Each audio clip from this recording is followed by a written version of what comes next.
कुछ दीगर खबरों को बुलेटिन का हिस्सा बनाएंगे। पाकिस्तान और चीन के दरमियान मुख्तलिफ मुआहदों और मफाहमती याददाश्तों पर दस्तखत हो गए। तकरीब में दोनों ममालिक के सदर ने शिरकत की। सदर आसिफ अली जरदारी की बीजिंग में चीन के ग्रेट हॉल ऑफ पीपल आमद पर सदर शी जिनपिंग ने पुरतपाक इस्तकबाल किया। चीन के मुसल्लह अफवाज के चाको चौबंद दस्ते ने सदर मुमलिकत को गार्ड ऑफ ऑनर पेश किया। इस मौके पर पाकिस्तान और चीन के कौमी तराने पेश किए गए। दोनों मुल्कों के सदूर ने अपने अपने वफ्द का तारुफ कराया। इससे कबल सदर मुमलिकत आसिफ अली जरदारी की चीनी नेशनल पीपल्स कांग्रेस की कायमा कमेटी के चेयरमैन से मुलाकात हुई।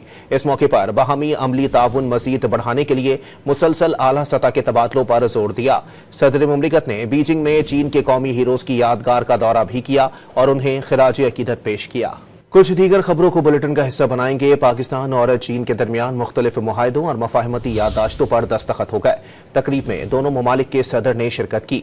सदर आसिफ अली जरदारी की बीजिंग में चीन के ग्रेट हॉल ऑफ पीपल आमद पर सदर शी जिनपिंग ने पुरतपाक इस्तकबाल किया। चीन के मुसल्लह अफवाज के चाको चौबंद दस्ते ने सदर मुमलिकत को गार्ड ऑफ ऑनर पेश किया। इस मौके पर पाकिस्तान और चीन के कौमी तराने पेश किए गए। दोनों मुल्कों के सदूर ने अपने अपने वफ्द का तारुफ कराया। इससे कबल सदर मुमलिकत आसिफ अली जरदारी की चीनी नेशनल पीपल्स कांग्रेस की कायमा कमेटी के चेयरमैन से मुलाकात हुई। इस मौके पर बाहमी अमली ताउन मजीद बढ़ाने के लिए मुसलसल आला सतह के तबादलों पर जोर दिया। सदर मुमलिकत ने बीजिंग में चीन के कौमी हीरोज की यादगार का दौरा भी किया और उन्हें खिराज अकीदत पेश किया।